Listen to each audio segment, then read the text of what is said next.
Hooded.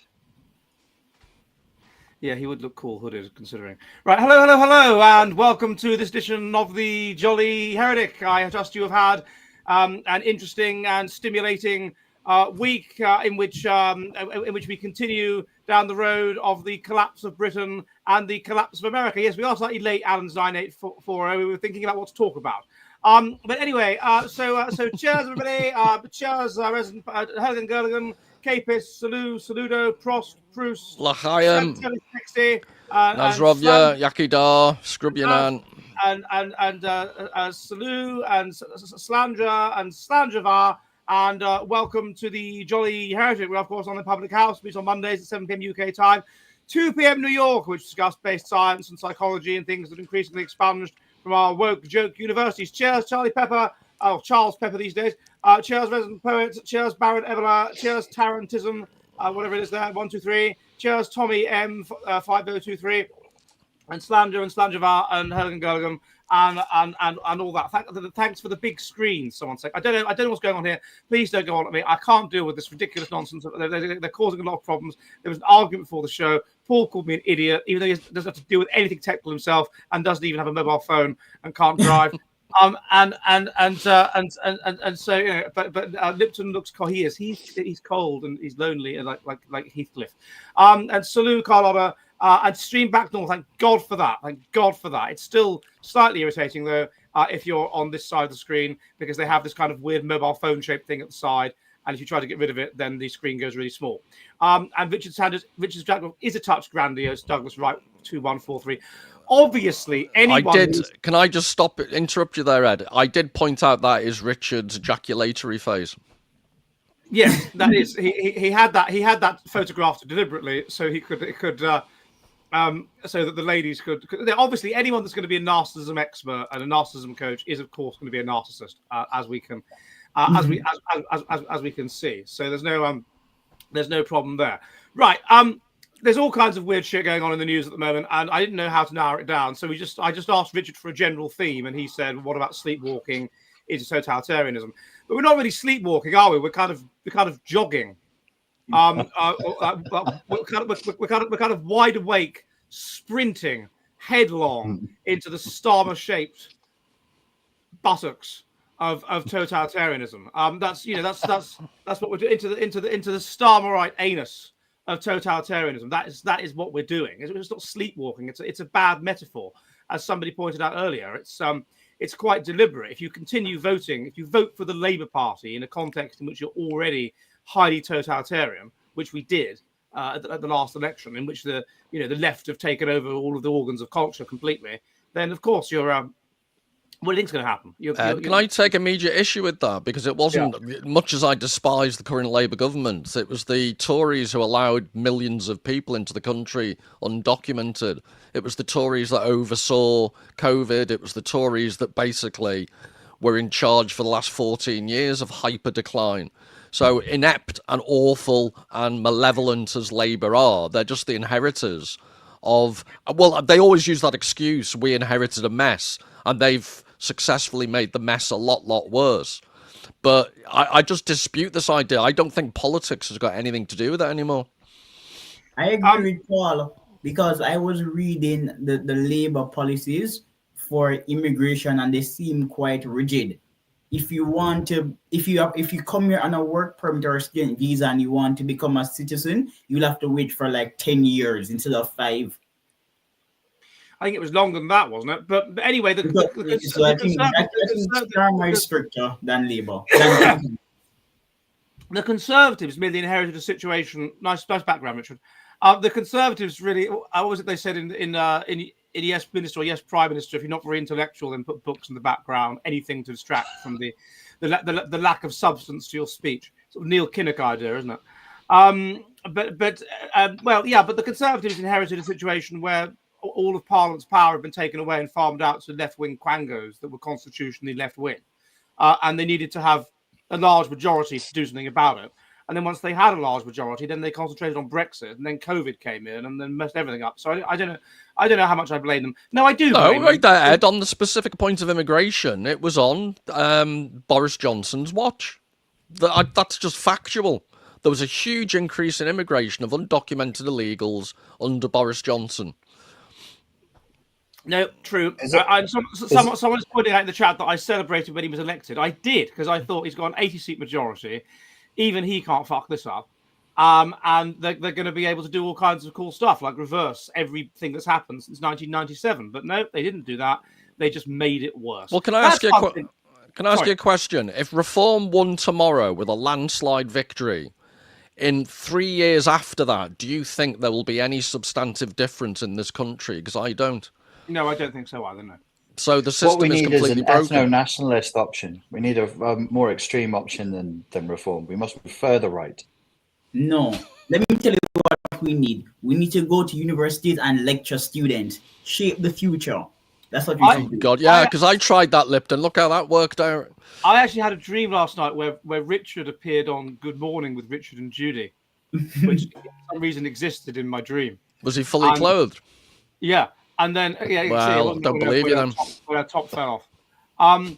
But that guy John Leslie came and put it back on again. But no, but Richard was on there, and then Paul came on there, and so we we have another special guest, and it's Paul Taylor, and Paul came on there, except he had like black hair for some reason in my dream, so it was like the dream was developing into the dream of being on The View almost, but. It didn't quite happen, and then I woke up. But nevertheless, enough of my dreams. Which have been crushed over the last 30 years by the Labour Party and its successors. You know, everything that I thought would occur by the time I was in my mid-40s. You think we were going to be in silver spacesuits and flying around, and it was going to be a wonderful life and so much better than it was in the 80s and on the 90s. And in fact, it's just so much worse. Richard, can I ask you, why would ethno-nationalism solve anything, given that some of the most degenerate people in this country are white, wishy-washy idiots? I think so. If we take away the idea that it's a right-wing versus left-wing issue, and let's assume, like good conspiracy theorists, which only I am here, I know, that all of that is a distraction to more of a globalist agenda, then you need something that can stand against that. And people aren't that bright, okay? Human beings don't think in a nuanced way. They can't do metacognition. They don't process hypothetical conditionals very well. So let's give them something simple: blood and soil, ethno-nationalism.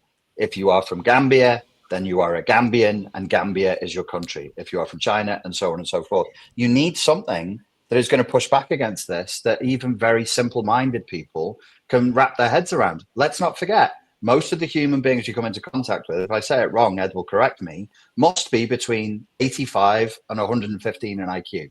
At 85 in IQ, you are so fucking stupid that no military in the world can use you because it's dangerous to try and use you. The problem we face is human stupidity. Let's give people a nice, simple answer: blood and soil. Ethno-nationalism. You are from there. You are of that place. You have your ethnic identity. That is where you're from. That's where your genetics evolved. That is where you should be. With some minor amount of very, very highly skilled, reasonable immigration, like our good friend Lipton and me, who's a permanent. One of the things that I was hearing about the other day, I forget, I think it might have been Charlie Veach that was saying the point that you only have to go back a couple of generations for there to be, well, I mean, look at people like, you Liverpudlians, like look what you are and what your ancestry is. And now you're kind of settled, almost British people. We resent that, actually, but go on. But right, okay, not almost, no, like nowhere near British. But the point is that you've always had to move around due to economic conditions. There's periods where you're settled, and there's periods where things change, and you move around. And what's happening at the moment is a pressure to do that. And yet you have people that will say, oh, no, this is my town. This is where I'm from. This is where my grandparents were from. This is where my great-grandparents were from. I'm not moving. Even as a child, I found this amazing. Like most of the kids at my school, their grandparents lived in the small town that school was in. Their grandparents, whereas my grandparents were from other parts of the country. And that was a sort of a fundamental difference between. Well, it's the free rider effect, isn't it? If everyone followed your advice, Finland, where you currently are, would be ruined. but you don't mind doing it because you're doing it, but no one else should do it. Yes, that's true. That's true. I don't. It is object. Well, the worst is when it's the kind of British person that lives in Finland. My friend Tommy, who I think is watching this, will back me up because he goes on these forums, and they're all, "Oh, we love Finland. Yeah, we love Finland. Oh, it's great, Finland. Oh, we've moved here for a different pace of life. Oh, we've moved here for low crime. Oh, no, you haven't. You know perfectly well why you fled the UK. You know why you fled the UK. Where's you're from in the UK? Manchester. All right, yeah. What's different between Oulu and Manchester? Do tell me." And I knew this one guy, and he got upset with Oulu, and he was saying, "Oh, it's not multicultural enough. Oh, it's so racist. Oh, it's so racist. I can't bear it here anymore." And he went back to England. And where did he move to? Guildford, one of the whitest and richest places in the country. I mean, yeah.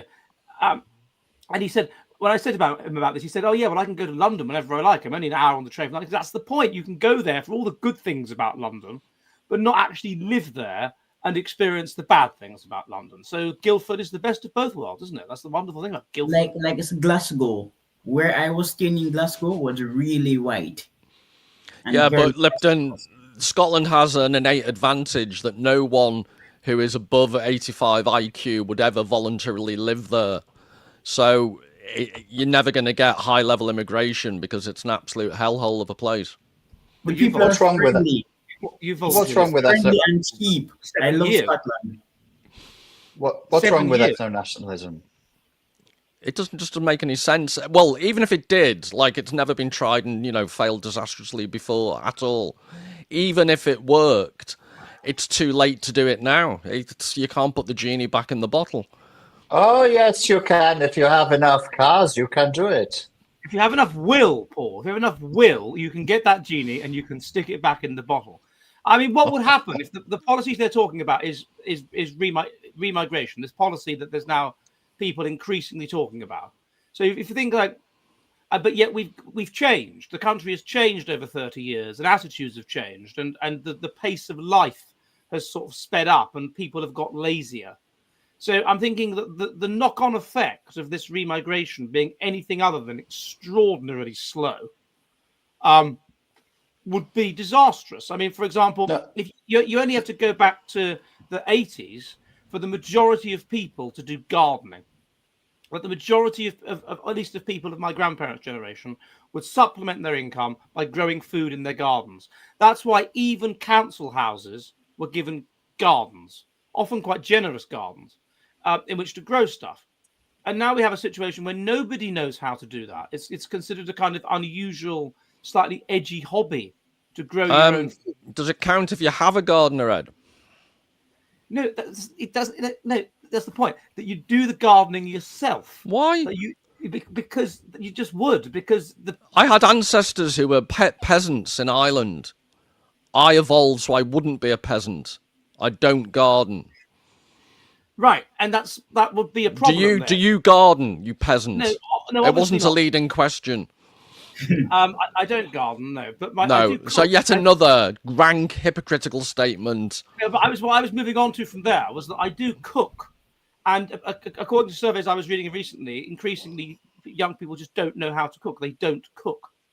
Well, if we can have a conversation about all the things young people don't know how to do anymore, it's going to be all nice, isn't it? I'm certainly happy to have that conversation because it's quite extraordinary, isn't it? If you consider then what you would do if you took away this cheap pool of labour, which we have, of these immigrants that ride around on motorbikes or bicycles or whatever, delivering food, then the immediate hit to people would be incredible because a lot of people are so decadent that they are used to being. There's no such thing as cooking. They're used to just going on an app, which shouldn't be allowed to exist anyway. Like Uber Eats. Yeah, and ordering food on Uber Eats, and that's what they do. Yeah, have you heard of a microwave, Ed? But again, that is just decadence. Well, but people would survive by eating microwave food. Cooking is no longer, for these people, a necessary skill. And Lipton is the chief degenerate on this channel who always has Thai meals brought to him every week without fail. When was the last time you cooked a meal, Lipton, you degenerate? This week I was roasting food in the oven. Any particular food? Like kebabs, duck. Kebabs? Yes. Did you buy the kebabs? Yeah, I bought them. So you didn't cook, you reheated. Sorry, Lipton, who were you spit roasting with this week? Myself. Okay,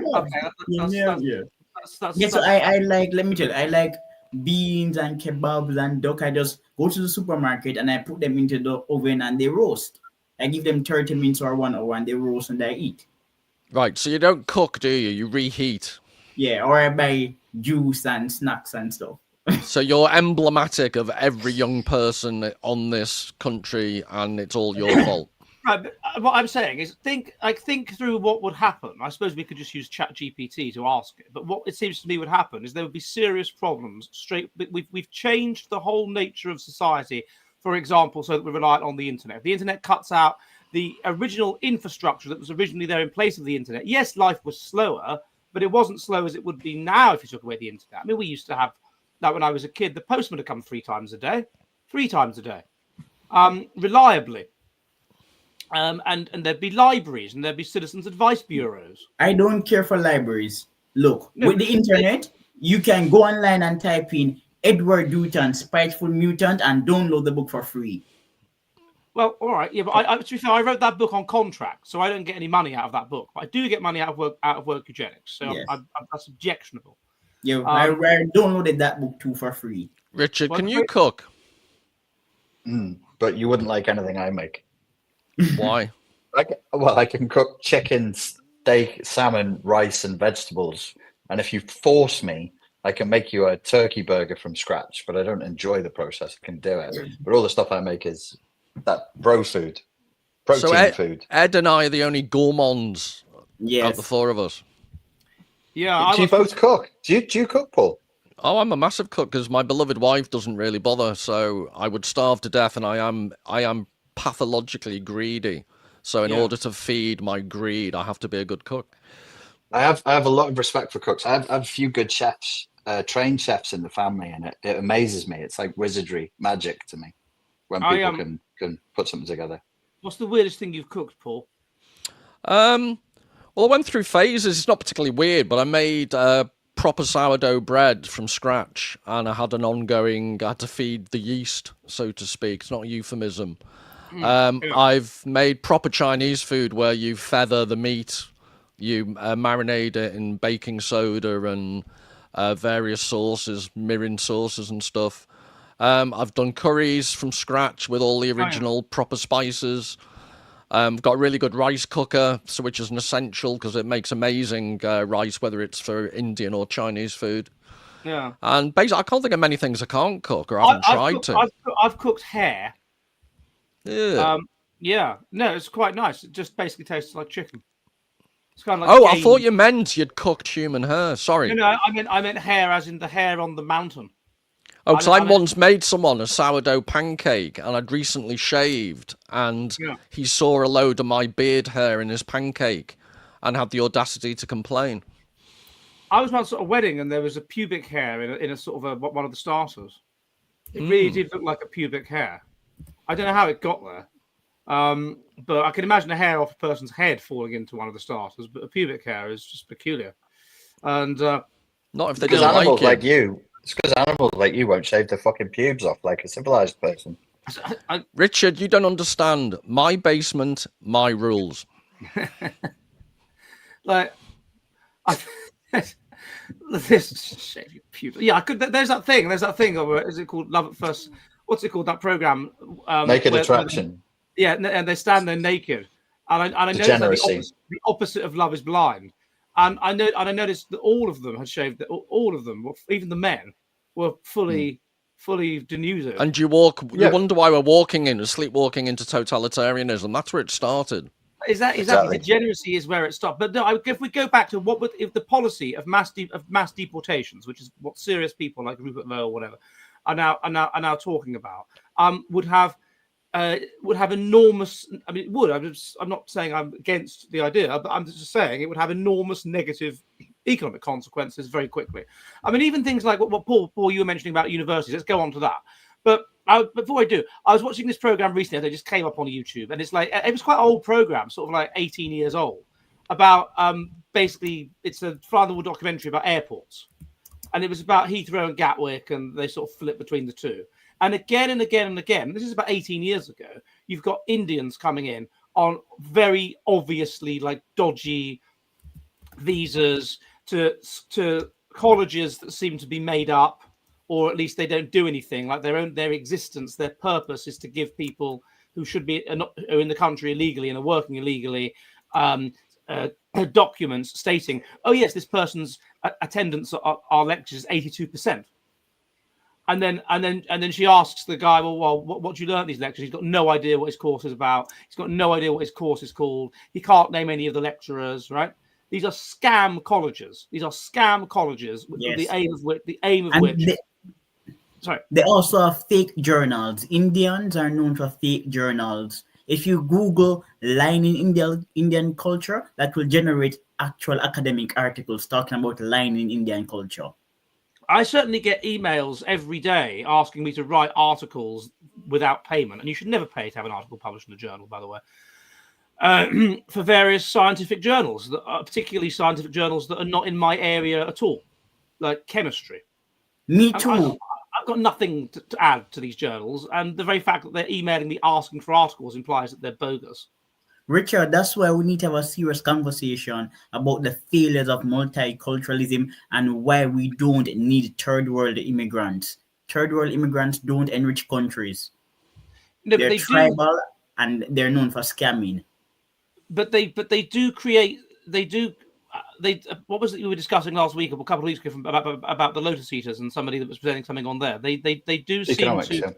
Yeah, they do seem to. They increase the labour pool, thus reducing labour costs, and this has some positive effect on the economy. It seems, at least in the short term, before the debts are called in and they require healthcare and whatever. It keeps a pyramid scheme going. Well, it's more than a pyramid scheme in the sense that if you think of nearly every major northern industrial city, once it deindustrialized, what kept them going? And it coincided with deindustrialization in the 80s, and Blair expanded the university sector. So somewhere like Liverpool has 4 or 5 university/colleges now. Leeds, 3 or 4. Manchester. All these places, that's taxi drivers, that's local shops, that's accommodation. If you took, and you notice massively when the students go away in the summer, how the cities are different. If you took all those students away, what are the economic drivers for northern cities? So yes, it's a Ponzi scheme, but it's also an essential Ponzi scheme for a country that doesn't have any manufacturing base anymore. Okay, I agree with you. Imagine I'm a fascist dictator. What could I do that would bring manufacturing back to the UK? Is that fixable? No. No one has any rights. No one can say no. If you say no, you go to the gulag or you get shot. Well, I just remember having a very frustrating conversation. It didn't even get nasty because it was beyond that. But a couple of colleagues, they were bemoaning something in the news, and I asked the very naive question. It was partly about immigration, but we take huge amounts of nurses and doctors from around the world. And even from a woke left-wing point of view, it's immoral. We're taking doctors and nurses from developing parts of the world who need them. Why are we doing that? Because we don't train our own. Why don't we do that? Because we're in a Ponzi scheme. And on it goes. So my first answer would be, you need to take an economic hit, but you need to train whatever colour people are. You need to train British citizens to be doctors and nurses. Okay. Sorry, go on. I really like the phrasing. It sounded like you were saying, brothers and sisters, this will hurt for a while, but finally we will fight our way through to freedom. You will all suffer, but we will all suffer as one for the good of future generations in this country. We would take an economic hit. There's no will to take an economic hit without an iron fist. But except, Richard, people are. So the only thing that helps me get to sleep at night is knowing that all the woke youngsters who really cheese me off are never going to own their own house. They'll be paying their university fees back for decades. And they have no career prospects, no pensions to look forward to. You are a bitter, resentful man. Well, I didn't ask him. I didn't ask him to create this woke hellhole. They've created it. Reap the whirlwind. No, Richard, there's an argument that if we clamp down on immigration, then the economy will plummet. That is not true. It is not true because even when you look at skilled immigration, Western workers are more productive than non-Western workers. So, for example, America has the best computer scientists, according to studies that were done that were produced by leading journals. In India, 80% of their engineers are unfit for the knowledge economy. They're less likely to write a code correctly. Paul is right. Paul is right, though. Like, even thinking about what the life of a Gen Z person is going to be like at 65. And could you just reply to the idiots in the chat who are saying, "Oh, your mob, the boomers did it"? No. The people who've created part of this problem are the current generation of parents, and the current generation of teenagers are absolutely beyond help. And who brought them up? Not my generation. We did. Gen X did that. Yeah. So if you're going to blame anyone, the people saying the boomers are at fault, look at the absolute inability. Paul is Gen X, so I mean, it's like this concept of but boomer. I never had. Yeah, the people I've witnessed people bringing up kids with no boundaries. They've indulged their every whim, and then they turn around and say, "Well, we're in this mess. How did it happen?" Well, look at your own parenting for starters. Right, look at the thing. Like, let me give you an example which really struck me as a person that's 20 years older than some of these people I talked with at Gen Z. That their parents take them to university interviews, and in fact, they don't even have university interviews. Their parents take them to university open days and sit there with them. And they're like 17, 18 years old. And I reacted to that, just what the actual fuck? What? As we've had this discussion before, your parents might drop you off at the, I don't know, Exeter University theology department interview, or myself in mind here. I'm like, okay, well, piss off then, go to the pub, I'll see you in a couple of hours. The idea that they stay with you and sit with you, and during the presentation... No, worse than that, worse than that, Ed. They're the ones who ask the questions. I had to routinely say, can any prospective student ask a question, please? Parents, please don't speak. And I was told by the administration to stop doing that. Because they actually, and when they'd say something, they'd look at their parents before they said something. And they have menu anxiety. They don't like the idea of just going to a restaurant and ordering food.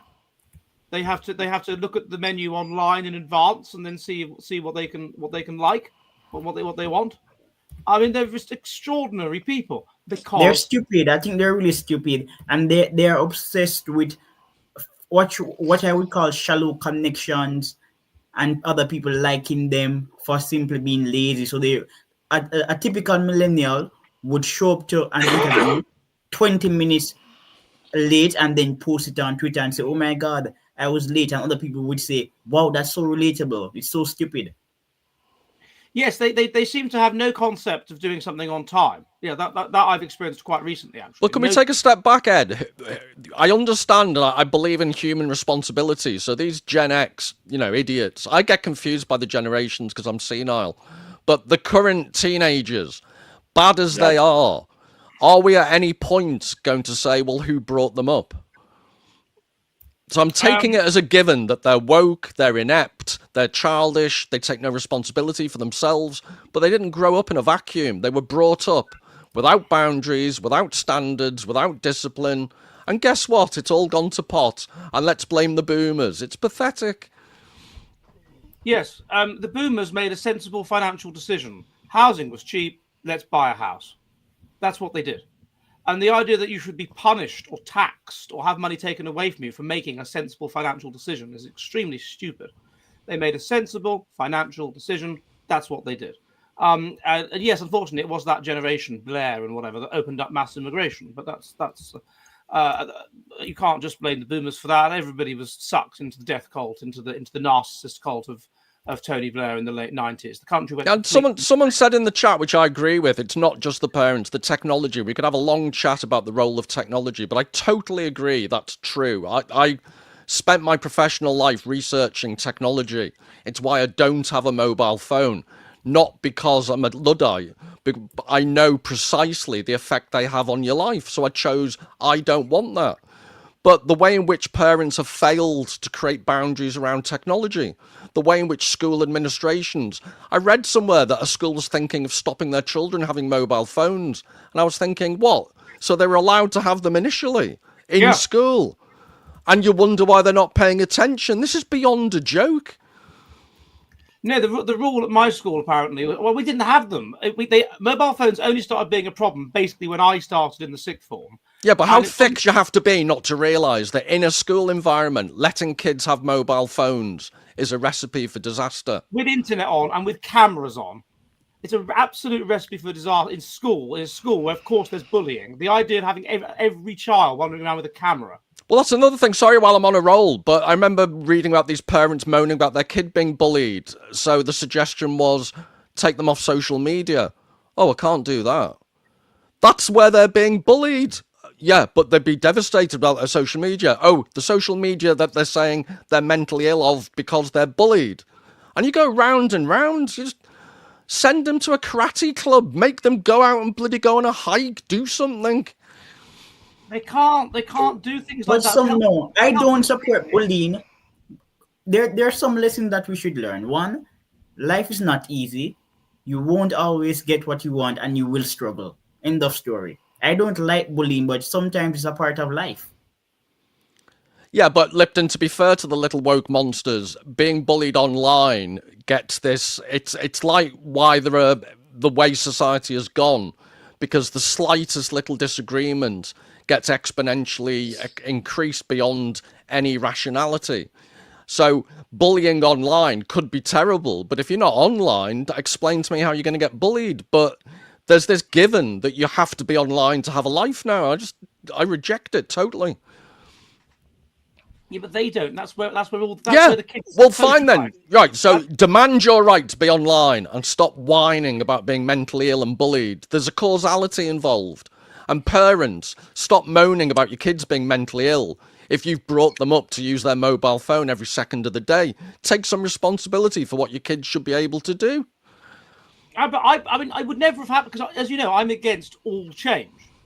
And that generally serves things. The Marquis of Salisbury, I forget exactly how he put it, but he's Lord Salisbury. He said, you know, our policy should be to avoid change, as all change is generally for the worse. And so our policy should be to ensure there is as little change as possible. And I think that is an absolutely excellent way of seeing the world. Like, and it's true. Like, if it's a new idea, everyone was in the 90s. Like, oh, mobile phone. Oh, you should get a mobile phone. And when we started at university, like about a third of people had mobile phones. It wasn't good enough to just have the college internal post and the phone on your corridor. Oh no, you've got to have a mobile phone. And what are the consequences now? I remember I was walking around in Durham, and this woman came up to me and asked me to do, you know, market research. This is year 2000. And what it was on was the idea of having the internet on your phone, having a camera on your phone. And I found this incomprehensible. I said, surely if I want to take a photograph, I'll just bring my camera. And he's like, but the camera will be on your phone. I was like, well, but why? Camera is for photographs, phone is for telephone calls. To be fair, though, can I just roll back a bit on what I've said? Because when I've wanted to send inappropriate photographs, I've had to go all the way to a photographic studio, and I found that very inconvenient. Well, exactly. And think about the easy access you have to porn in a way that in the old days you'd have to go to the, you know, the corner shop and go to the porn section and the top shelf and whatever. Remember what that was like? Readers' wives and all that stuff, all that good stuff. Remember, Paul? I think that's why you said. I thought my generation had longer arms precisely because of that. It is true. There is an adaptive evolution. You can talk about this. I'm sure that's right. Yeah, that they had to. Well, they wouldn't have been for genetic reasons, but it would have been an environmental trait, wouldn't it? They're stretching all the time to get the porn from the top shelf, to get Readers' Wives or Razzle or whatever. And so, I mean, there was a newsagent. I say newsagent in Aberdeen, between Old Aberdeen and New Aberdeen, and it was almost completely dedicated to porn. I don't know why it wasn't legally a porn shop. It was overwhelmingly porn. And then a few copies of the Daily Record and the Scotsman, and some sweets, and that was it. But that was his business model. It was so basically anything sticky was sold in that shop. Yes, but that's the correct. So I don't know how he managed it, but he did. He was. I assume it's Richard. Are you having a stroke? Or are you pondering? For somebody saying Brits can't wrestle and only the Americans and people from the Caucasus region can, you must not have heard of catch wrestling, my dear fellow. Or Yes, Big we Daddy. can wrestle. But they do wrestling in American high schools, don't they? In a way they don't do here. That's true. And Big Daddy in the Caucasus. Big No, Daddy that's was not that's not wrestling. Not Big Daddy. No, that is that's wrestling. not wrestling. That's Why men is in it? pants throwing themselves Why around the is it? ring. Why is it that when they refer to Tommy Robinson in the newspaper, they always say Tommy Robinson, real name Stephen Yaxley Lennon, right? Oh, because When they think talk it's about- fucking clever. Like when they we talk don't about all know what his name is. When they talked about Big Daddy, they never said Big Daddy, real name Shirley Crabtree. They just said he was Big Daddy. So We just accepted it. None of this real naming. It's quite ironic, isn't it, Ed? Since that's your nickname for Richard. Mm-hmm. Personally, I blame Ed, Paul, and Richard because I have been sending emails to universities, and one of them said, "Okay, we're not doing talks now, but tell me about yourself." And I just said, "Well, I'm from Jamaica." I didn't get into details, but I blame the three of you for not lecturing to students at universities. Yeah, because I've never done this, Lipton. No, not a lecture, not a school lecture, like a talk, like go to a university to talk. I could do. Anyway, going back to the Ponzi scheme and the way that I think it's an interesting point that universities, by bringing in foreign students and their tuition fees and so forth, are propping up the economies of various northern and Midlands towns. Nottingham University is generally regarded as a pretty good university, a pretty respectable university. So I do find it extraordinary to hear that they're shutting down their modern languages department. Paul, you messaged us about this. Yeah, they're proposing they shut down not just one, but all of their modern languages. And this comes on the back of when I was leaving Leeds, they saved it, but at a much smaller level. Leeds was getting rid of its classics department. This is despite the fact that the main building at Leeds, Parkinson, that goes up to Parkinson Steps, is built as a classical temple architecture. But they were getting rid of the classics. So this was years ago they were starting to do this. But what university worthy of the name doesn't teach modern languages? It's an absolute outrage. And one of the interesting aspects of it, I don't know what you think, Ed, and Richard, your language skills are much better than mine. But one of the aspects I don't think lay people realise is most university departments teaching languages devote a lot of their time to the history and literature of those countries and languages. It's not just about basic language skills. So it's not just language, it's a whole range of human knowledge that's been sacrificed on the altar of finance. So why is it a university anymore? It's beyond me. If a university is not offering courses like philosophy and history and literature, it is not a university. Secondly, many of these universities will quickly shut down their Western civilization programs, but they don't want to get rid of feminist studies or queer studies. And Paul is right about language. When I was in high school, my literature teacher, for some strange reason, knew a lot of philosophy and American history because she was teaching American literature and she was well read. And when we were reading The Great Gatsby, she could contextualize the socio-political context of the text. But not just that. I accept my conversational language skills are awful just because I don't practice. But when I went back to Madrid, this was, I'm guessing about 8 years ago, 10 years ago, I hadn't studied Spanish for about 30 years. But I'm chatting away to a taxi driver about a Lorca play, Yema. And there's a line in it, Yo soy un campo seco donde caminando mil pares de bueyes y lo que tú me das es un vaso de agua de pozo. I'm like a dry field that has been ploughed by 1,000 pairs of oxen, and what you offer me is a glass of water. And this taxi driver's pissing himself laughing because otherwise I'm speaking pidgin Spanish. But my point is, you learn literature and it stays with you. It helps your language skills last for decades. You learn conversational Spanish on a 6-month intensive course. Unless you keep that going, you'll forget it. So there's continuity, there's tradition, there are all these things. And we're losing it on the altar of... The worst thing is it just shows you that this university is not a centre of learning. If it was, it would put these academic considerations above money. And it would find a way, even if the lecturers were forced to be prostitutes or escorts, it would find a way to ensure that it could keep open the classics department. But it hasn't done that. It's purely financial. I'm under the impression that even Oxford and Cambridge, even the really good universities, are now overwhelmed by Chinese students paying massive tuition fees and indeed influencing the university, because there's a degree to which they're kind of working for the Communist Party. And there's just a whole system became corrupt. The whole university became, and it was tuition fees that started that. The second they brought in £1,000 tuition fees, which was the year before my school year, the second they brought that in, I think that was the end. Well, it was hilarious. I was teaching an undergraduate third-year course, and I was asked would I take some master's students onto my course as some type of. They had some weird scam whereby they got partial credit. And I said no, and they said why? And I said because they couldn't handle it. So you've got, and this was factual. I won't say what nationality they're from, but there were a certain range of students who could not physically, and maybe it's my accent, I accept that, they couldn't understand what I was saying at the most basic level. And they're master's students. They're getting a degree that's higher than an undergraduate degree. And when I said I can't take them because they wouldn't be able to, they'd struggle too much, they said, okay, fair enough. Wouldn't that cause an administrator to question something? Well, I have a better example.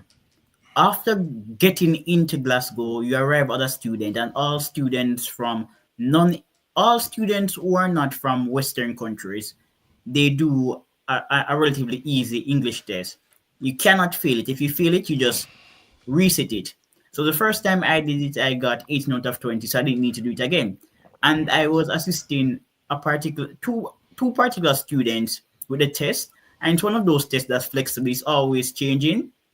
And one student did it by himself, and he kept failing. Now, this student has a BA from a university in an English-speaking country. The country was once under British rule, and he kept failing the test. Eventually, I helped him, and he passed. But it was a multiple choice test, and he failed it repeatedly. And his country, they speak English in his country, and he has a university degree. I won't say the color of his skin either, but yes, he kept failing. Yeah, I knew a case when I was at Aberdeen University of this Chinese woman, middle-aged Chinese woman, who was doing apparently a master's degree in law or something like this. And she could barely speak English. And yet she'd come back all proud. Look, I got a first in this essay. And I'd have a look at it. I'm like, well, you didn't write this, did you? This is clearly a product of one of these essay mills. I don't know if you still get them. What with ChatGPT, you don't really need them, I guess, but you used to have. No, you can still pay for the service. My ex-girlfriend did it. She can barely speak fucking English, and she got a full degree from a university in London in marketing, technological marketing. She can't speak English. So I said to her, "How are you sat in the lectures?" She said, "I understand as much as I can, and then I ask people for advice afterwards." And I found evidence that she'd been paying people to write essays for her. And she, at one point, she said, "Will you write an essay for me?" And I said, "Absolutely fucking not. If you can't do the degree, don't do the fucking thing." Right. But that just shows you. I can't believe she's your ex. Back to Paul, but you know, like Richard was not necessarily thinking with his brain, Paul. He was thinking with. No, I contradict you, Ed. Surprisingly and bizarrely, Richard was thinking with his brain. And that's why I was really taken back by what he said. If he hadn't been thinking with his brain, he would have written the essay for her. That's a good point. Or it could be like a jellyfish, because jellyfish have different like nodes over their brain, like scattered around their body. So, and they're capable of learning, jellyfish. They're capable of learning from experience, but they don't even have a central nervous system. It's just kind of distributed around their body. So, in a sense, they can kind of think with their legs or think with whatever other part of their body. That sounds a bit like my ex, actually. Yeah, was your ex an octopus or a jellyfish or cephalopod? She was a cephalopod. There is that film on Netflix called My Octopus Teacher, which is about a white South African man who literally falls in love with a female octopus. But the one thing he can't give her is children, because they're just too genetically different. And in the end, a male of her own species finds her, and of course she's beguiled by him, and he's really jealous. He's really jelly. of this male that has his bird, or rather his octopus. And then, of course, they die once they give birth. They put all their energy into giving birth to the babies, and then they die.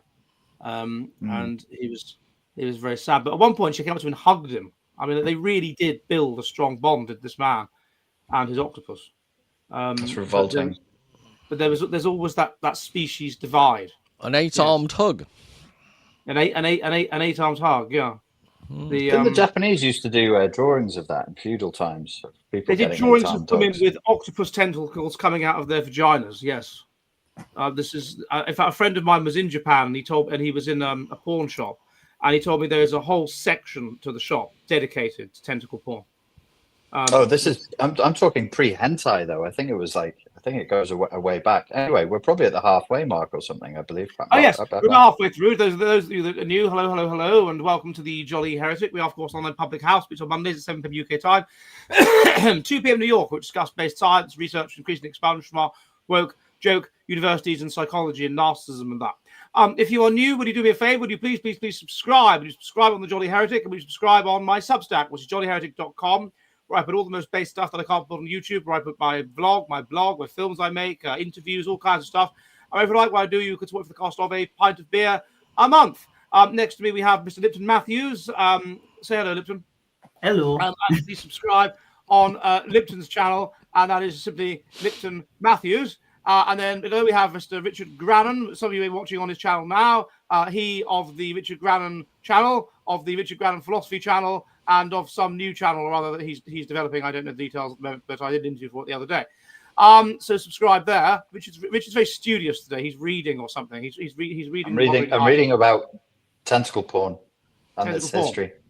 And then finally we have Dr. Paul Taylor, who calls himself Rolf Shipman because he looks a bit like Rolf Harris and a bit like Harold Shipman. And his YouTube channel is Readers of the Lost Art. So go over there and subscribe. We have a resident poet here at the Jolly Heretic, Mr. Quim, and he has written the following poem in light of tonight's subject, which we seem to have deviated from a little bit, but never mind. The state of the UK regime, as part of an unholy scheme, is totalitarian as well as barbarian. It seems like a terrible dream. Thank you very much, Mr. Quinn. Hey. Well done. If you'd like Mr. Quinn's poetry, which you should, then he has a book of Jolly Heretic poetry, which is available on the old Amazon. Okay, we have a question from Adhornay3333, and he says, Zoomer here, all correct what you are saying. Small groups of mostly competent Zoomer men are grouping together, going to events, etc. No competition. Okay, I don't know quite what you're getting at there, sir, but I assume you're implying that there's some kind of backlash among the Zoomers and that some of you are becoming more based. Yes, I am. Aren't Gen Z becoming very based and very right wing, or was that a myth that was dispelled? I'm certainly under the impression that a subsection of them is doing that. They're not as right wing as they should be. There's Eric Kaufman looked at this, that they're not as the people that are of a different generation are predictably more right wing as you get more right wing with age, or predictably more left wing, rather, if they're younger than the previous generation. And this has broken down among the Zoomer. Sorry to interrupt, Dad, but can you define the generations? I lose track of who qualifies in what era. Well, it's pretty stupid, isn't it? Because it's absurd to have a kind of binary division of generations, and so it only roughly works as a typology. But they've changed it across time and whatever. My understanding is that Boomer is 1945 to about 1965, and then Gen Z is something like 1965 to about Gen X is 65 to like the early 80s. And then millennial is early 80s to the mid 90s, and then Zoomer is mid 90s to I don't know when. I don't know the 2012. Is it true that it's as late as that? Really? Yeah. And then there's probably some new one called the Alpha. Spunky Alpha generation, or it's just so they're just using a new Spunky alpha. Alphas. So. But it's very silly because I was absolutely convinced when I was a kid, and people said so, and it all went without saying, that I was Generation Z, and suddenly they introduced this. Generation X, and suddenly they introduced this concept of millennial, and then suddenly I was dragged into that. And I always regarded myself throughout my whole teenage years. Then people would talk about this crap. Oh yeah, you're Generation X. But you're difficult to place, Ed, because you use so much oil of Ulay. Yes, oil of Ulay and Brill cream and other such things. Yes, I admit that I'm perhaps in some respects slightly old-fashioned for my generation. Yes, I concur with that. I think that's important. I say I hate change. So how can I say I hate change and yet I don't embrace change? Don't tell you, we should embrace change. No, change is a threat. Like, things are the way they are. Leave it alone. Leave it alone. Leave it. Just leave it. Like abolishing the House of Lords. What was the point of that? It was working perfectly bloody well. Leave it alone. Leave it. We had hereditary peers. We had hereditary peers since we started Parliament in 1215. Exactly. Some of our greatest prime ministers were hereditary peers. These people were often farmers. They know how to run a business or whatever. You know. Leave it alone. What? Leave it alone. I like the aristocracy. Leave it alone. Just leave it alone. But no, you got all these people like Paul who probably vote Labour. Saying, "Oh, it's not fair. Oh, it's not fair. Oh, what right have they got?" Well, at the height of the British Empire, we had the House of Lords, and we were doing pretty well for ourselves. So leave it. Leave it. Leave it. Like, it's quite simple. Like all this devolution, Scotland, Wales. What was the bloody point of that? Leave it. Leave it alone. And what Boris should have done with his 80-seat majority is just undone everything that had been done since the 2nd of May 1997. Everything. An act of oblivion. That is what we need. An act of oblivion. And if we imposed that, then see how quickly the civil servants would be fighting to rescue certain pieces of legislation that you don't push them into oblivion. And that would tell you those are the ones Ed, look at devil's advocate, look at the recent Supreme Court judgment on trans issues and the idea that you need a Supreme Court to tell you a 6'5" bloke with a beard isn't a woman is ridiculous. But even when the Supreme Court taught us what we'd known for 2,000 or more years, the people are ignoring it, the trans activists. So what does it even help when clarity is achieved? These people are so dogmatic, there's no reaching them. No, the solution is that they should be jailed. That's my solution to that problem. Or shot. Or shot. Why feed them? Why feed them? Bullets. Certainly, I think it should be a criminal offence to call someone racist or Nazi, because basically that's inciting violence against them. So laws should also be consistent. If you're going to have laws that are anti-free speech, and we have them, then I think it seems to be perfectly consistent. If you call someone a racist or a Nazi, you're basically saying you're dehumanizing them. You're basically inciting violence against them. So you should be arrested. You're inciting violence by calling someone using that word or any synonym for that word. So I do think that just as I wish on television every time someone on the left calls people far right, I wish they would be called by their opponents Maoists or something similar. There needs to be pushback. The idea that there's far right and then everybody else is normal who disagrees with them, that needs to be addressed. Mutants. They need to be called mutants. They need to be called what they are. But that's not going to happen, is it? But I think on polite television you could call someone a Maoist and upset them, and then you could have the debate. Yes, and emphasise how many people Mao killed. Sorry? I think have you taken something tonight, Richard? You're very what's the word? I feel very chilled out. Docile. He's very docile. Do you know why? Do you know why? I'll tell you why. I've finally made a decision. I'm going to live somewhere. And once I'd made that decision, I know where I'm going to live. I'm going to move to Ireland. I'm going to live in Ireland. A lot, like 30 to 40% of my stress was just not knowing where I was going to live. And now I know I'm going to move back to Ireland. I like Ireland. I feel quite, what's the word, Ed? Relaxed or something like that, Dead chilled. But Richard, isn't Ireland going to do your head in, given how ridiculously liberal that's become? So then when I go there, I'll have to fire again because I'll be really angry with the policies of Ireland. No, I will join my brethren in Ireland and fight the good fight from there. Come out, you black and tans. Come out and fight me like a man. I wanted to say that this young lady, she was beaten by a man, and then on her phone, she referred to him in a demeaning manner. She used the F word, and she was charged. In Ireland or in UK? In the UK, she called him the F word, F-A-G-G. I can't say it. Oh, is that a word you can't say now? That word, unbelievable. God. Yes, yes. That's We what used to eat that. We used to eat that at dinner time. That used to be used. To My burn mother heresy. gave me faggot. My mother gave me faggots a few times a month. Ed's eating his fair share. Mother, I can't. Come on, we need the money. We need the money so we can The send you to only Doctor way we're going University to and not solve do a these language degree. problems, Ed, is if we buy, let's say, 200 copies of your books and distribute them to university students. Yeah, but you've been stealing. You owe me basically a couple of quid. That's what I get per copy of that book. So that's my royalties. You've stolen, Lipton. Well, I also downloaded their book on Islam, their book on ethnocentrism. You've stolen about 20 quid from me. Yeah. No, Ed, it's reparations.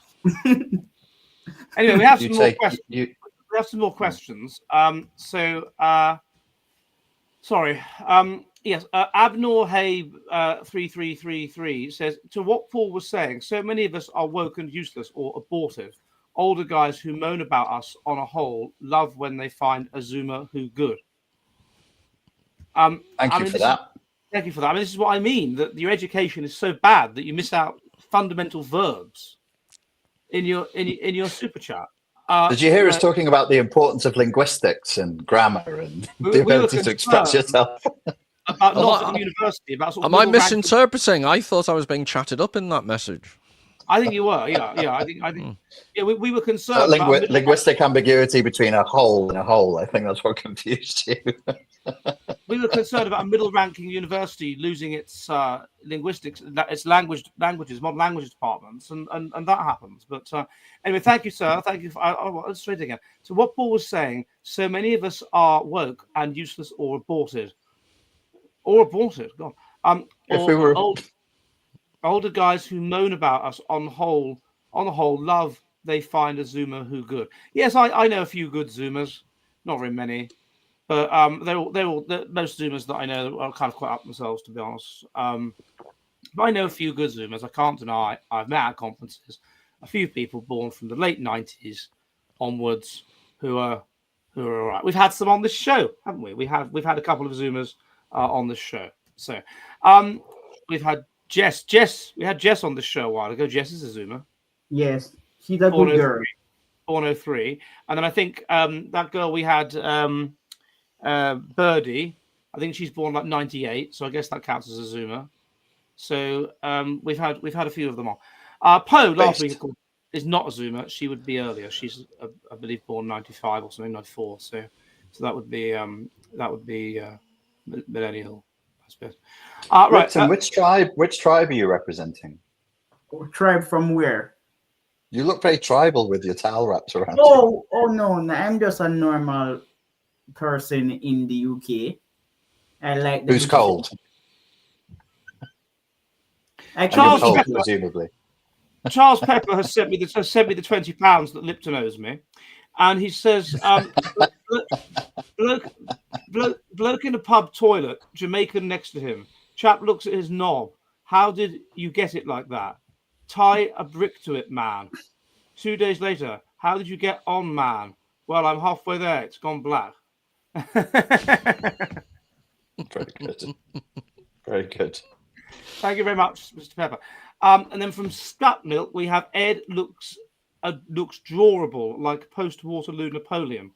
Thank you very much. Yes, people have done drawings of me in the past.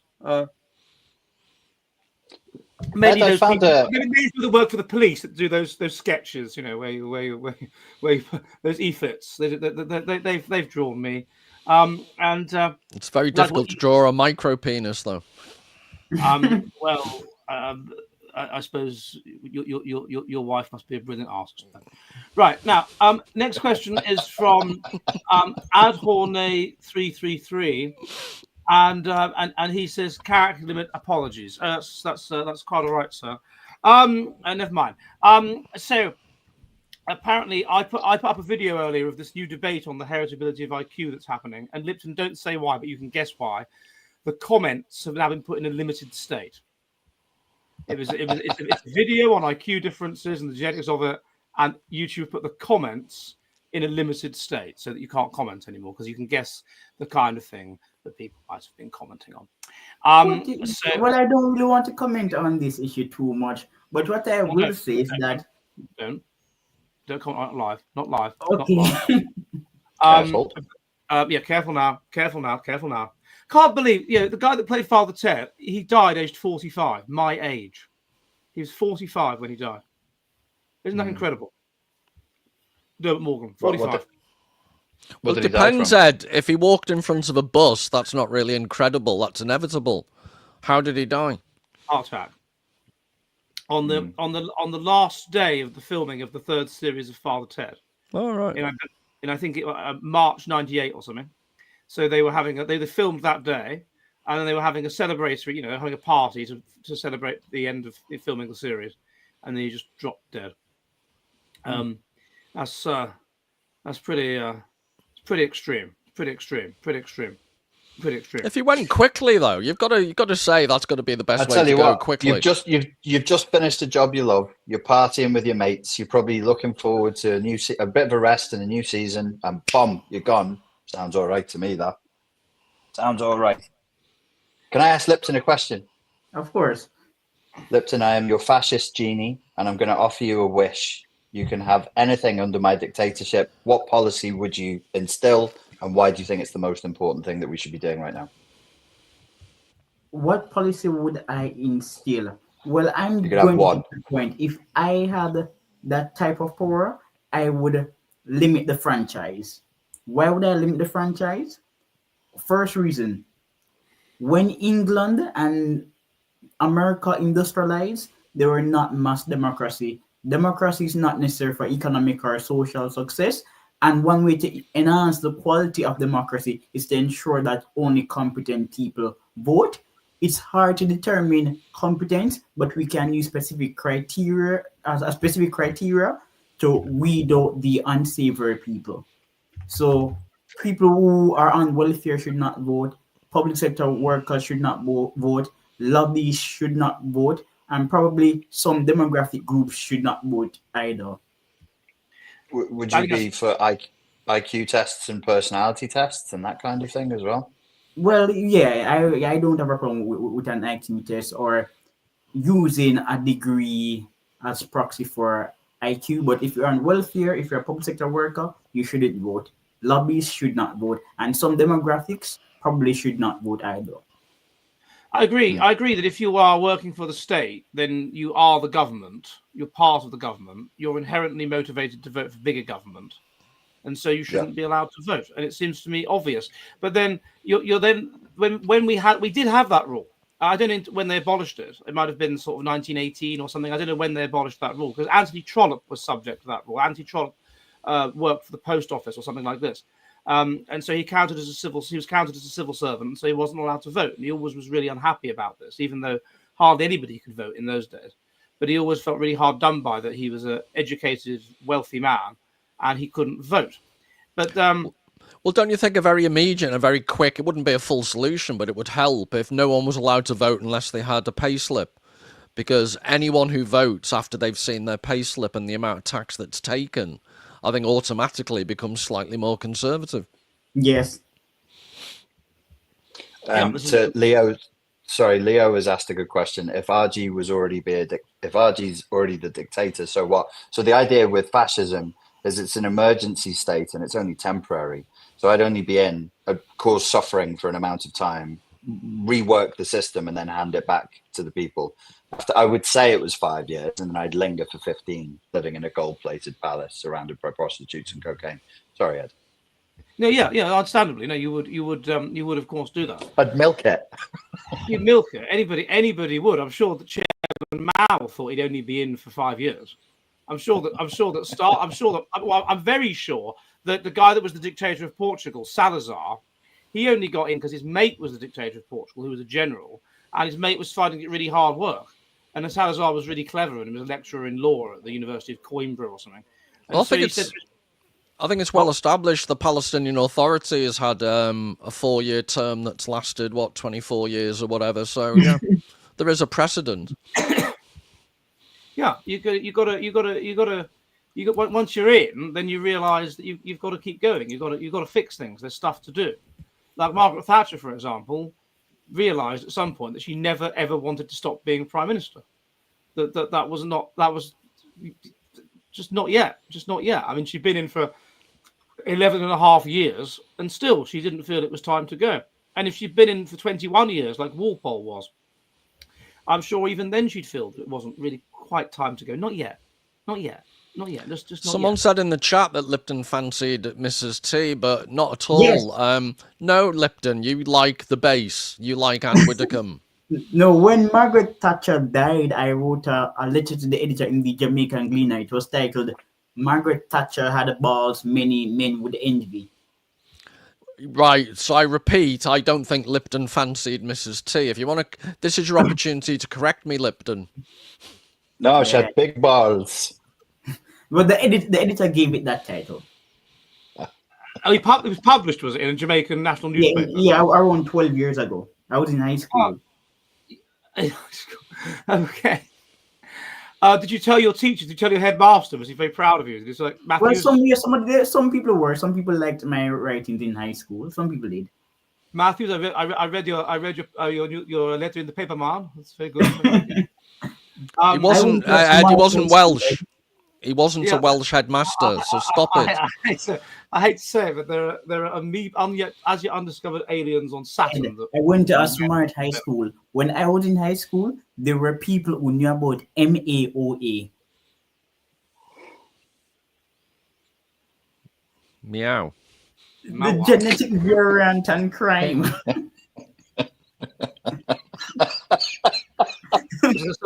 Is that some sort of version of the herb I've not heard of? No, MAOA. Well, let's forget it because you know what it is. No, I don't know. I assume it's some kind of drug. MAOA, that's a genetic variant that promotes criminal behavior. Oh, I see. There are people that knew about that in your high school. Yes. Well, that's superb. Anyway, moving. Where were we? Nottingham University. We've got off topic a little bit, and I blame you. Nottingham University have shut down they're going to shut down their modern languages department. I don't think it's quite true that you have to have a modern language department to be a university, because they established things like University College London and so forth very specifically as scientific universities, and that only did science. But yeah, that's slightly different. Yeah, because I worked at UMIS before it merged with the University of Manchester, and UMIS, University of Manchester Institute of Science and Technology. If your founding charter is to be devoted to science, fair enough. You're not an all-inclusive university. But if you are claiming to be an all-inclusive university in terms of curriculum, you can't just arbitrarily get rid of certain subjects. And presumably the reason why they're not making I think this is quite interesting and worth talking about. The reason they're not making money is because they don't attract foreign students that pay massive tuition fees. That's it. Right. Now, I found this. I didn't when I was at Durham as an undergraduate. In my naivety as a very young man, I didn't really think about these things. I wasn't aware of these things, but you were much more aware of them when you were a postgraduate, and then you'd get talking to other lecturers, on a kind of a friendly basis rather than a sort of teacher-student relationship, and they tell you what was going on. So the divinity departments at Aberdeen, and I assume at Edinburgh as well, what they were propped up by was basically Americans that wanted to do PhDs in theology, and they'd get money from their local church or whatever, their local community, and it was cheaper to go to a good British university than even a not very good American one in terms of the fees. And so they would come over to Scotland and they would do their PhD. And there was one guy, I forget his name, John something or other, who was professor of theology at Oxford, and Aberdeen University headhunted him and brought him in to supervise PhDs full time. So no, you don't have to do research, you don't have to publish anything, you can get out of that rat race, you can relax, right? Do a few papers if you feel like it. Write a book if you want. We'll give you some time in the week to do your writing, whatever you like, but no pressure. All you have to do is continuously supervise American PhD, fundamentalist Christians, basically, that are doing meaningless PhDs on, whether Christians should like Harry Potter or some shit. And just do that all the time, and we will pay you big bucks. And that's why divinity in a lot of these universities has no problem. It's propped up by American international students paying 20 grand for tuition fees Yeah, a but year. Ed, the vast majority of English universities are propped up by Chinese overseas students specifically. And what frustrates me is British students are to some extent subsidised by that. But no one ever asks. I'm guessing, I don't know the exact figures, but I'd estimate about 40% of all university employees now are admin staff. 40 to 45%. And a good half to three quarters of them are completely unnecessary. And that's what the whole Ponzi scheme supports. These useless people who don't teach, don't research. The admin they do is duplicated by most academics. I never did an admin job as an academic that wasn't basically covering for an administrator. So there's this huge amount of universities that just waste. Right, and they're propping up jobs that are non-jobs, that are waste jobs. Now, you're quite right. I remember even while I was at Aberdeen, and that was over 20 years ago, the number of secretaries in the divinity department expanded. But it's not. There are the admin people that were good were actually people like secretaries who did something practical. But there's a whole faculty level of middle administrators who do absolutely nothing, and worse than that, they chair things like so-called ethics committees that oversee research, and they just get in the way, and they have to justify their own existence. They set up dyslexia centres, and on and on and on it goes, and they're an absolute drain on the university sector. One thing that happened, and the Chinese students, one thing, I was once, when I, in my third year as a postgrad, I was invigilating an exam. And there were two of us. There was a big hall, right? I was in charge of invigilating one half of the room, and somebody else was invigilating the other half of the room. And I said, okay, right, time to start now. And these students, some of them, got out. This is a test. You normally have books with you, right? There's no books with you. You learn your quotes. You know what I mean? Like that was you don't. There's no books. And they got out these dictionaries, and I was like, what the actual fuck is this? And I said, what are you doing? And I took this. This person had a English to Chinese dictionary or something on the desk, and no one had told me about this. I said, you can't have that. You can't have a dictionary in the exam. What is this? And apparently, I was subsequently told that no, to basically. Yeah, but well before then, English literature A level used to be you had to memorize huge chunks, not just the quotes. The punctuation had to be correct, and then they went to open book. You'd have your copy of the Shakespeare play in front of you, because it's phallocentric and patriarchal to expect someone to memorize a quote. When I was at Glasgow University, we were in a class and the teacher posed a question and some of us decided to answer. And then he said, okay, the only people who should answer are the people who are not white men.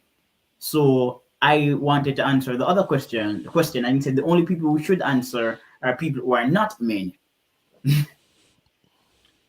Unbelievable. What do you think about this? Did you hear about this girl who had got a DPhil in biology from Oxford? She was about 28, 29, something like that. Juliet Turner, that was her name. And she put this tweet up on Twitter, like boasting about the fact that she'd got a PhD. And then when people responded by basically saying you're showing off and you're crap, then she got terribly upset. She said, oh, look, the abuse I've had to deal with. And I just thought, like, that's just bragging. That's just showing off. And aren't we generally taught to go on Twitter and say, look at me, I've just got a doctorate? Isn't that showing off? And I just thought that's bad. We're taught not to behave like that. We're taught to not show off. And all these people, these young people were saying to me, no, you don't understand. No, that's perfectly normal behavior. No, it isn't. No, look, you should share your achievements with your families and friends. If you're applying for a job, impress the interviewer. On Twitter, there's no need to say, okay, I have a PhD, I have $1 million. That's irrelevant. People like to do it. I don't know why. No, I was told that I was being completely unreasonable, and indeed that my only motivation is that I'm jealous of the fact that she has a PhD, even though I have a PhD. And I couldn't understand this. And it was particularly young people that were saying, oh, well, what would you have done at that age? Wouldn't you have And I was like, well, I thought to myself, well, Twitter existed not when I got my PhD, when I got my docentship, it existed, which is the thing above PhDs that you have in Scandinavia. I didn't go on Twitter and put a tweet out about it. I could have done. I just thought that's showing off. That's like the same mindset as those Christmas letters that twats used to send out in the 90s, where they'd say, oh, my daughter's got the best possible GCSEs and my son's got the best possible. But what would we do without our cleaner, Mrs. Johnson? Oh, we die. Well, Ed, it's also very difficult to actually fail a PhD now, because your test you have reviews at the end of each year, and the Viva is no longer pass-fail. You'll get endless ability to or opportunities to revise the final thesis. That's incredible. No, and there's no jeopardy anymore. It's depressing as hell. That's incredible. That is, well, whenever they brought that in, every PhD that was written and released after that has to be considered suspect. They do that with the graduate course. I know they do it with graduate courses, and they do it with masters. I didn't know they were doing that with PhDs now. I don't know when this changed. So you have to be very determined to fucking fail in order to not get your PhD. My understanding, when I did it, you'd have pass, just pass as it is, and that was very rare.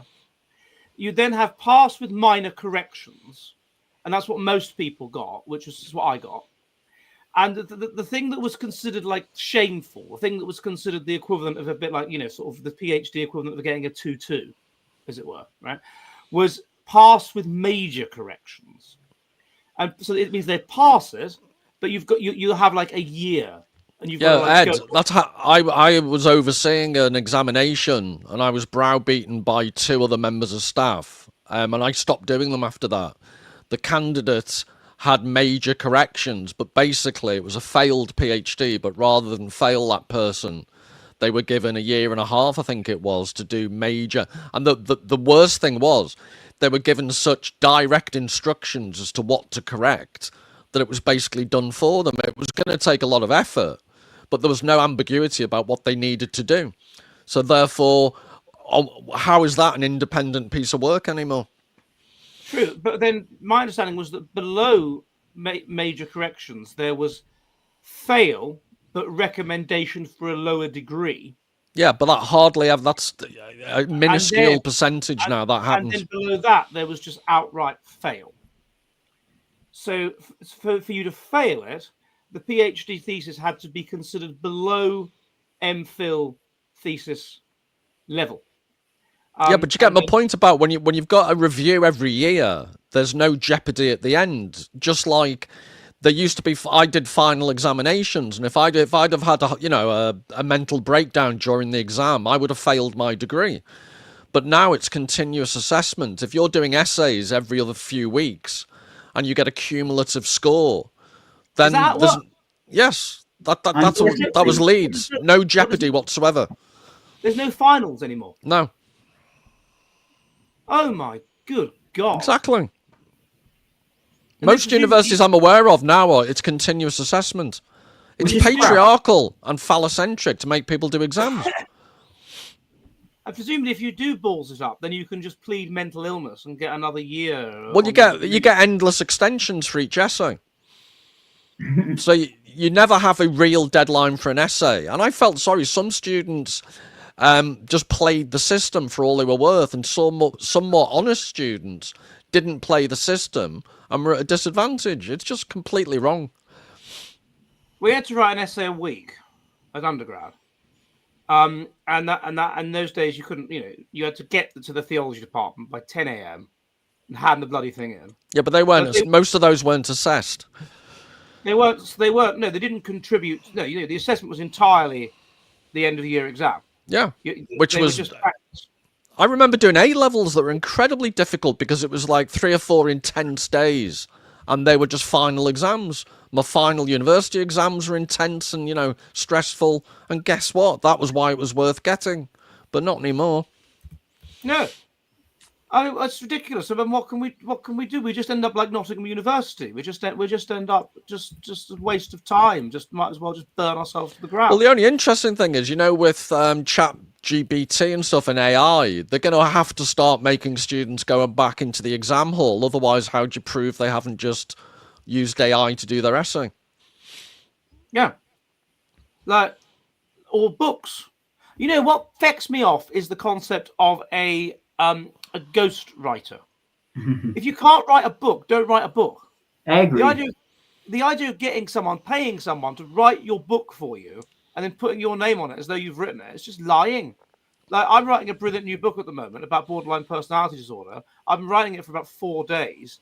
It's writing itself. I mean, I'm on 25,000 words. I mean, it's just all coming out. But I'm at least writing the bloody thing. And really high quality piece of work. Yeah, I always find if you keep track of the wordage rather than the quality, that's the way to go, Ed. No, the quality is very good, and it just happens to be that I'm writing it quite quickly.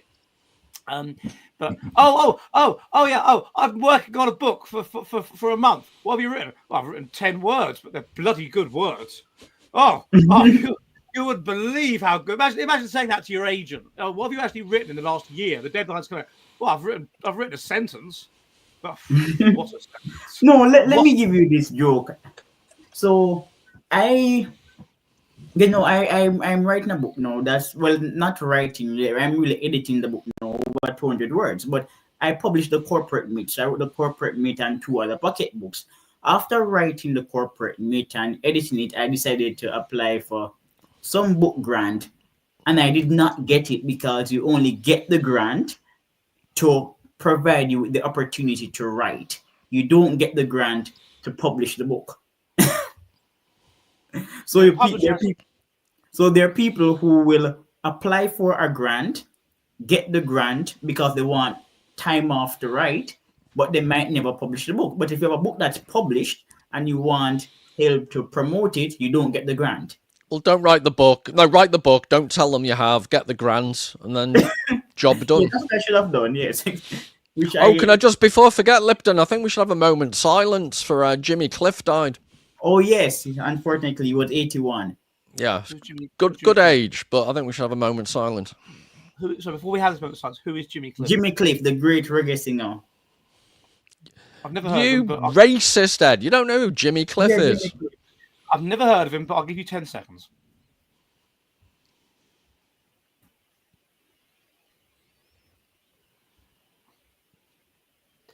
Poor old Jimmy. Yes. Very famous Jamaican. Yeah, he's really famous. Jimmy Cliff was really famous. Not as famous as Marcus Garvey. No, Jimmy Cliff was pretty famous. Yeah. Not as famous as him, like, what's that guy called? Benjamin Zephaniah. Well, Not no, famous. Zephaniah wasn't... look, Zephaniah had no talent, sorry. Was he nice actually to your Jamaican? Was Zephaniah Jamaican? Yes. No. Be nice to your turkeys this Christmas, because turkeys want to have fun. Turkeys are wicked, and every turkey has a mum. Why didn't they make him poet laureate? I will never know. Yeah, Zephaniah wasn't... Well, at least he's better than Caroline Duffy. At least he rhymes. Wasn't he found guilty of domestic abuse? Who, Caroline Duffy? Allegedly. No, Zephaniah. I don't think you can be allegedly found guilty of... I'm saying allegedly just in case I'm wrong. I seem to remember. Well, he's dead, so you can say he's dead. You can say what you like about him. But is he dead? I didn't realise. Yeah, he's dead. Yeah, he's dead. He dead. But I have 10 seseconds for him. No, No, because that's really. just wasting airtime. We've got important things to talk about in the next 5 minutes while Richard just sits there. Yeah, I've got a PhD, a pretty hard dick. See, I'm not saying much, but it's there, I'm just like, it's growing, it's gestating, and when it comes out, fucking hell, amazing. Ed, read the BPD Love Drones reread it for material. I did, and indeed Richard has read it, and we discussed it the other day. The concept of a vulnerability hangover. What I was amazed by, Richard, with regard to BPD girls, is there is nothing, no actual formal research, only clinical observations of them mainly having male friends. Only clinical observations, no actual formal statistical research based on a sample. So what qualifies that as a laboratory observation? No, not laboratory observation, but you would get a sample of a couple of hundred of these girls, and then you would ask them questions about their friendships or whatever, and then that would be a reasonable. And they haven't done that with regard to that question. Sorry, because I have a window at the top of my basement. Yeah, well, yeah. I mean, you could pull them in if you say you haven't. Sample size is a bit small in your case. If you could expand it, that would be helpful. Have you seen my Fritzl-sized basement, Richard? And then below his basement, there's another basement that he's dug out, so he could fit quite a few of them in. You know, there's the basement and there's the oubliette, and that oubliette goes down a long way. The catacombs. Yeah, the catacombs beneath Paul's house, where naked borderlines run around, cutting themselves and tattooing themselves and screaming. That's to be taken into account. But yeah, that's some research that needs doing, though. It does need doing. It's not actually been done. There is some interesting research on subtypes of borderline, functional versus schizoid versus some other one. No, it's going well. I mean, it's very obvious to me that Mary Shelley was a complete, absolute, total borderline. I mean, that's just clear. Good job she married a really well-adjusted husband. Well, she didn't marry, did she? She didn't marry. Did she not marry him? I thought she married him. Well, when they related. Or am I getting confused? I think you're confused. Are we talking about Anne Boleyn? No, I was talking about Mary Shelley. The woman that wrote Frankenstein. And Byron. Sorry, I'm really not with it today. Sorry, guys. Byron had sex with his sister. Byron had sex with his half-sister. That's right. And Mary Shelley was also involved, but they never got married. Her name was Augusta Milbank. And they were apart in their childhood. And so then like the Westermarck effect didn't hit in. And so of course when they meet, then they have these really intense feelings for each other, and so they had sex. Yeah. So he was absolutely degenerate, Byron. I mean, it's just unbelievable. It's amazing. I went to Butrint, where he went in Albania. And it was very interesting, Greek ruins, and so on. But no, not Anne Boleyn, Mike Pike. You know, Anne Boleyn or Anne Bullen, who herself, I'm sure, probably had borderline personality. But I was writing in the book today on witches, and not Vera Lynn either. That's different. Yeah, Vera Lynn, not Vera Lynn. That's a completely different person. She was the one that sang about the bluebirds over the white cliffs of Dover. Even though bluebirds don't live in England, they live in America. So I don't know what that was about. Why she would think there would be bluebirds in Dover. I don't know. She's wrong. She was a liar. It actually makes it quite difficult for me to take her seriously. She's going to get something as obvious as that. Right? I'm saying hummingbirds. Hummingbirds don't exist in Europe. No, hummingbirds in America. I saw one once in Utah, and it hurt itself, and it was lying on the ground. And all its hummingbird friends were like buzzing around this bush, but it got hurt. Have you seen a hummingbird, Paul? You in America? Yes, I've been in America. I've seen hummingbirds. A bit dull. They just hover.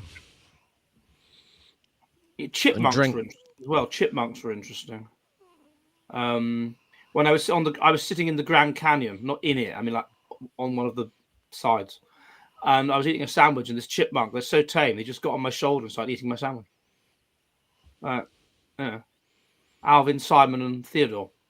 Anyway, it's I've got a phobia about possum tails. I've not seen one of those. Oh, they're disgusting. They're like rat tails, but much bigger and thicker. And in America, they're bald tails. Possum. I thought that was an Australian thing, a possum. No, America, yeah, possums. That's they're really ugly creatures. Yeah, I've been invited to go to America next year, but the problem is tipping, and I don't want to tip.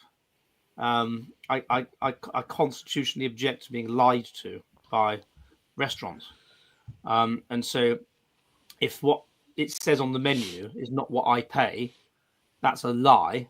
It's manipulative. It's as though girls with BPD design American restaurants, and they manipulate you into parting with more money than they've advertised. I've never seen you pay a bill anyway, Ed.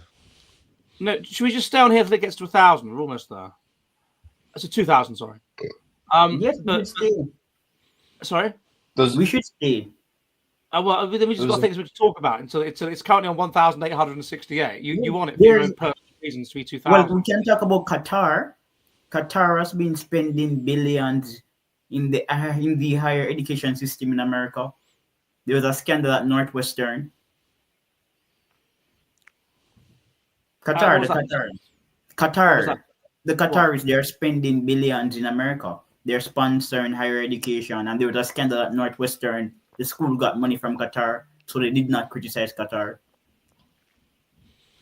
Right. So basically, what you're saying is third world countries are able to pressurize universities into what they do and into their policies.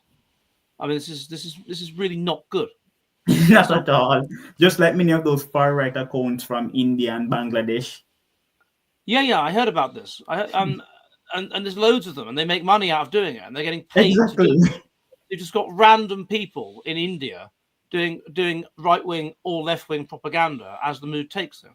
Now I can't be bothered to wait until we're on 2000. It's fine. All right, chaps. I'd like to thank you for tuning in, and we will see you all next week and so forth. And tally ho and goodbye. Goodbye.